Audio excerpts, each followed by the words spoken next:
Hello friends, तो आज हमारे साथ सौम्या मैम हैं और सौम्या मैम के बारे में मैं बताना चाहूँगी कि मैम इसी विद्यालय में कॉन्टेक्चुअल टीचर थी, यहाँ पढ़ा रही थी और फिर उन्होंने अपना एग्ज़ाम जो था वो क्लियर किया और इंटरव्यू दिया। उसके बाद अब वो इसी विद्यालय में एज ए परमानेंट टीचर बन के आ गई है। तो मैम अभी प्राइमरी टीचर है। तो आज हम मैम से जानेंगे कि उन्होंने कौन सी स्ट्रेटजी अपनाई और एग्ज़ाम क्लियर किया और लकीली वो इसी जगह अपने घर पर वापस भी आ गई। तो चलिए स्टार्ट करते हैं। तो मैम बताइए कि आपने अपनी तैयारी कैसे की? बेसिकली मेरी जो मेन तैयारी थी वो ड्यूरिंग डीएलएड हुई थी। जब मैं डीएलएड कर रही थी तो उस टाइम मेरे माइंड में मैंने एकदम सेट कर रखा था कि वैकेंसी जैसे भी आएगी मुझे छोड़नी नहीं है, चाहे वो स्टेट की वैकेंसी आए, चाहे वो कहीं की किसी भी सेंट्रल गवर्नमेंट की वैकेंसी आए, मुझे छोड़नी नहीं है। तो इसीलिए मैंने डीएलएड के टाइम पे जो भी मेरा टाइम बचता था तो मैं पहले से ही मैंने कोर्स ले रखे थे।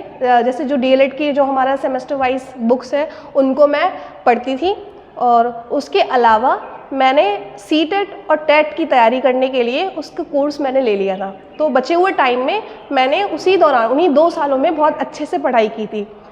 सीटेट का भी मैंने कोर्स लिया था और टेट का भी कोर्स लिया था, तो उससे मेरे सारे बेसिक कॉन्सेप्ट जो है उसी टाइम पे क्लियर हो गए थे। तो मतलब आपने कोई टेस्ट सीरीज ज्वाइन की थी जिससे आपका प्रैक्टिस हो क्वेश्चन पेपर? टेस्ट सीरीज़ मैंने जब वैकेंसी के नोटिफिकेशन फॉर्म भर गए थे उसके बाद मैंने टेस्ट सीरीज़ ज्वाइन की थी। मैंने 3 टेस्ट सीरीज़ ज्वाइन की थी। तो वो टेस्ट सीरीज़ बहुत इंपॉर्टेंट पार्ट है आपकी प्रिपरेशन का। जब भी मुझसे कोई पूछता है, मेरे जो फ्रेंड सर्कल में जो लोग हैं और जो भी मुझसे पूछते हैं, मैं सबसे ज़्यादा स्ट्रेस देती हूँ तो वो टेस्ट सीरीज़ पे देती हूँ।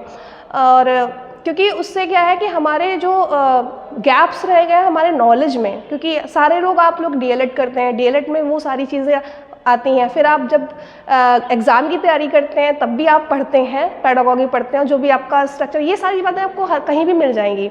आप कोई भी यूट्यूब पे सर्च करेंगे आपको सिलेबस मिलेगा, एग्ज़ाम पैटर्न मिलेगा, सब कुछ आपको सब कुछ अवेलेबल है, बहुत कुछ ईजिली अवेलेबल है।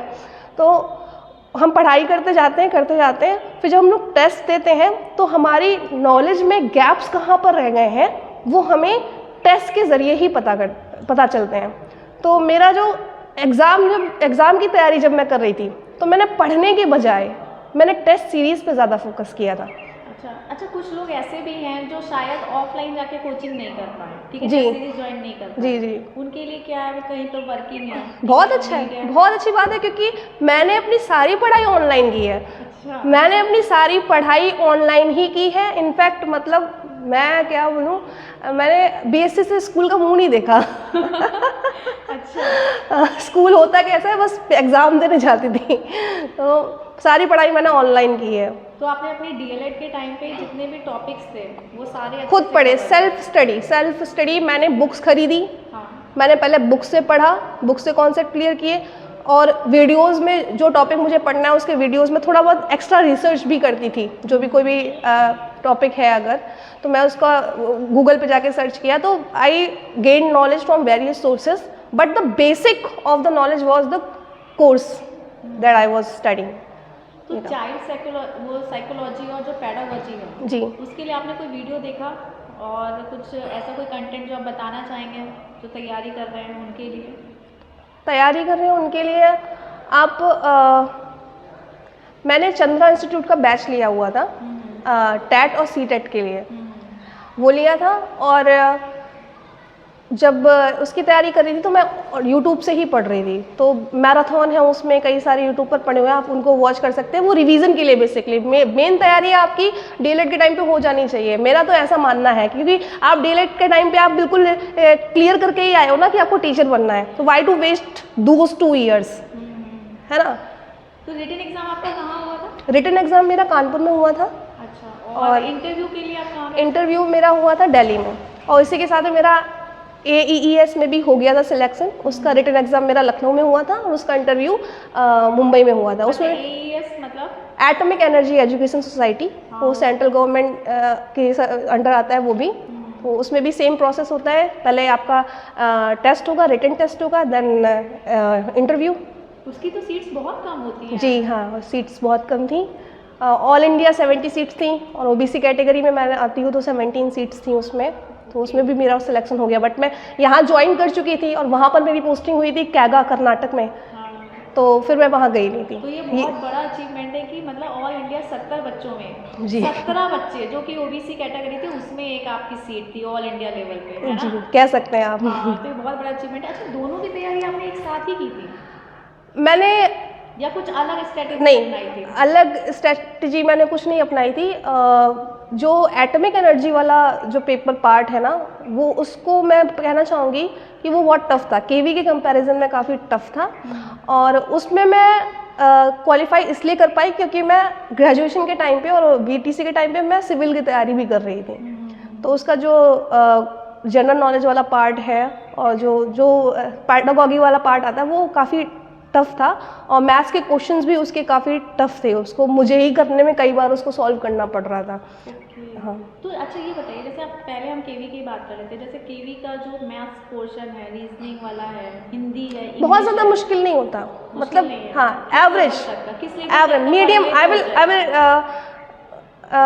वो मीडियम लेवल का है। अगर आप 8th क्लास तक की मैथ्स को अच्छे से पढ़ा लेते हैं तो आप केवी की मैथ्स आप अच्छे से कर लेंगे। अच्छा, जीके और इसका क्या करना है, करंट अफेयर्स, उसको कितना वास्ट? जीके और करंट अफेयर्स 5-5 मार्क्स का आता है, हाँ, तो वो उसका वेटेज कम था तो मैंने उस पर ज़्यादा फोकस किया नहीं था। और फिर जब आप 8th क्लास तक का आप रेडी कर लीजिए, 8th क्लास तक की इंग्लिश, 8th क्लास तक की ग्रामर, एसएसटी, जो भी 8th क्लास तक के सब्जेक्ट्स हैं ना, आप ज़रूरी नहीं है आप हिंदी मीडियम का ही पढ़े, आप सीबीएसई बोर्ड का, कोई आईसीएसई बोर्ड का, किसी भी बोर्ड का, आप पूरा उस लेवल तक का आप मतलब सारे बोर्ड का आपको आता हो, हाँ, तो आपको जो जीके क्वेश्चन है वो आ जाएगा उसमें।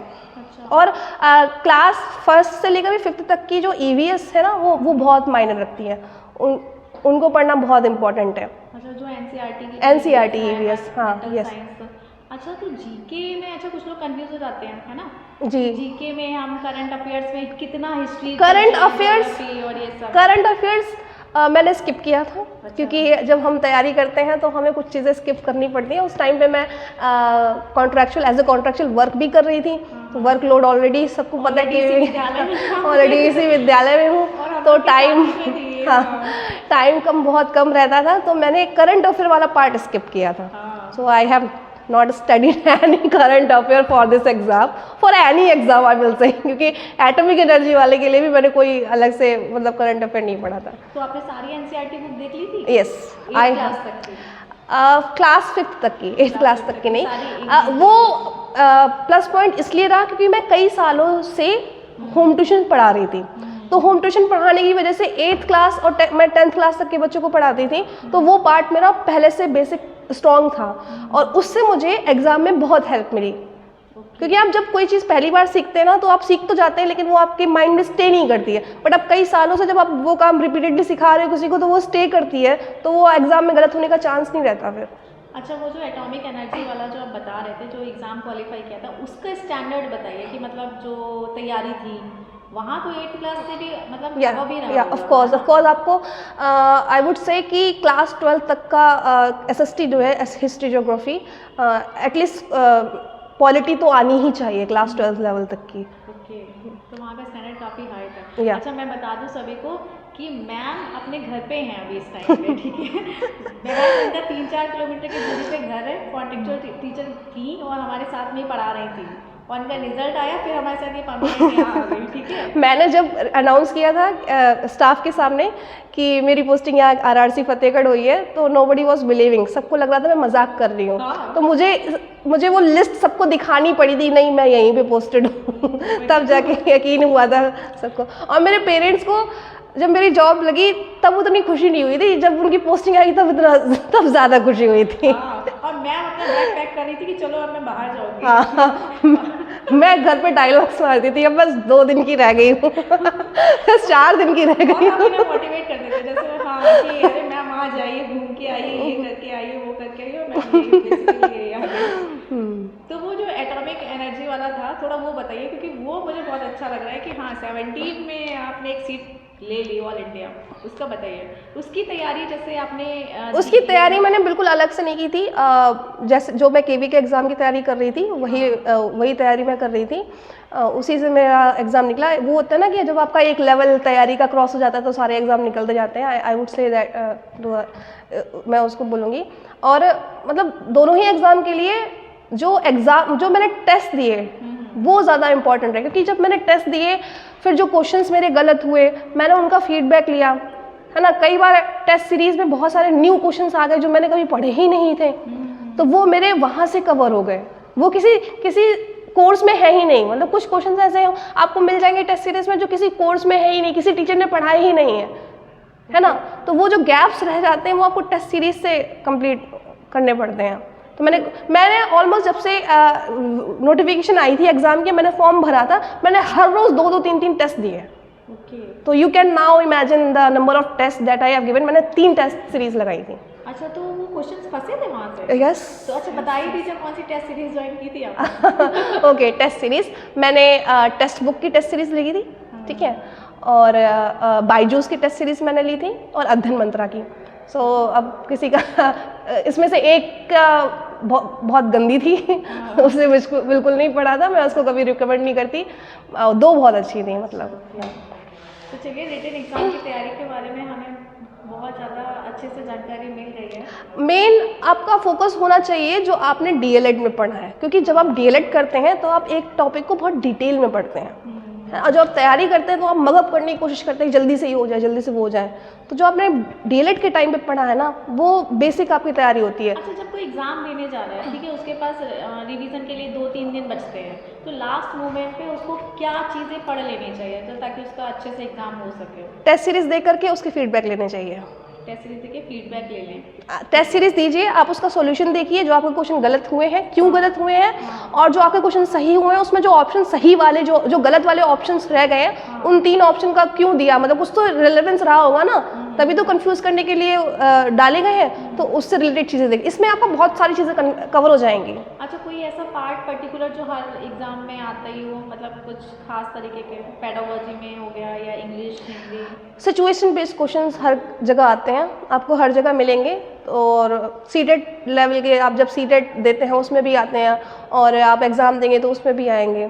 तो उसके लिए रट्टा मारने की ज़रूरत नहीं, बेसिक कॉन्सेप्ट आपको ध्यान में रखना है कि हाँ, हमें बच्चों की भलाई के लिए काम करना है और हमेशा सही डिसीजन लेना है। तो वो आप सिचुएशन बेस्ड क्वेश्चन वो हर जगह आपको मिलेंगे। तो चलिए मैम, बहुत बहुत थैंक यू। अब हम अगले वीडियो में जानेंगे मैम का इंटरव्यू का एक्सपीरियंस कैसा था, और उसमें भी 2 एक्सपीरियंस आपको मिल जाएंगे, एक एटॉमिक एनर्जी वाला इंटरव्यू। और अभी तो मैम एक वर्कशॉप अटेंड करके आई जीट ग्वालियर से भी, है ना, फोनिक्स उसकी वर्कशॉप मैंने अभी ली है यहाँ पर।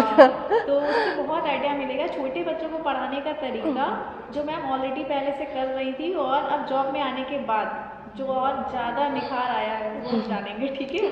बिल्कुल बिल्कुल। तो ठीक है, thank you so much. Thank you.